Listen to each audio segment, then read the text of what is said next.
salt. There was a great article in the New York Times Sunday Review. It was entitled, "Why Students Hate School Lunches" by Kate Murphy. In fact, you can still see it at the following URL.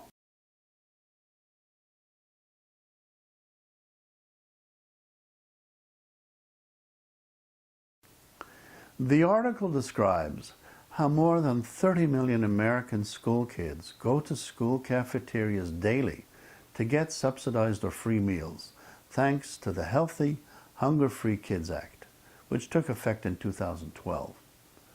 Unfortunately, most of that food ends up in the garbage. The problem is that this act imposes foods that no kids want to eat. These are the so-called healthy foods that only bureaucrats whose taste buds dwell in the margins of policy papers could ever dictate.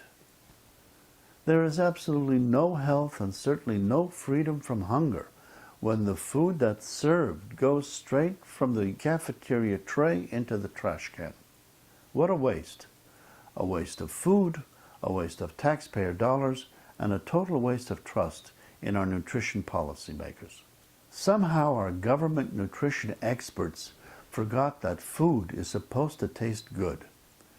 In their great wisdom, in their zeal and inflated sense of righteousness, they seized the responsibility of feeding our children but decided to treat them more like lab rats than consumers. What arrogance! They formulated an act that hasn't a hint of insight how kids eat, and then these experts went home saying that they did a great job. What dilettantes! And even as the trash cans continue to fill up, these nutrition nabobs keep claiming victory in the fight against kids' hunger. What a sham.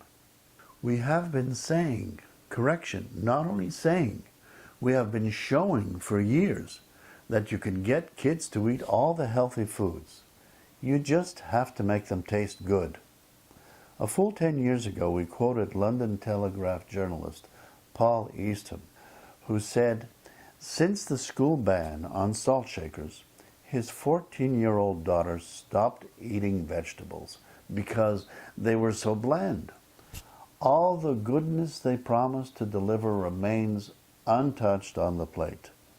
A complete waste of nutrients, health potential, and money. All because they remain unpalatable. Now, while my daughter doesn't touch the bland vegetables at school, at home, where she is allowed to add salt, she totally clears her plate. In 2008, we quoted an Ohio State University study where cooked broccoli was fed to children from 9 to 12 years old. The broccoli without salt was left uneaten, as was the broccoli with very high salt levels.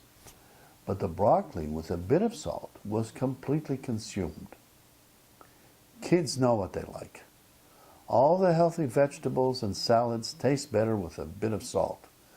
But that's not what the Healthy, Hunger-Free Kids Act dictates. What a charade.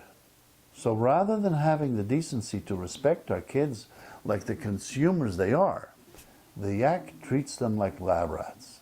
Lab rats that have no sense of taste and no choice in what they eat.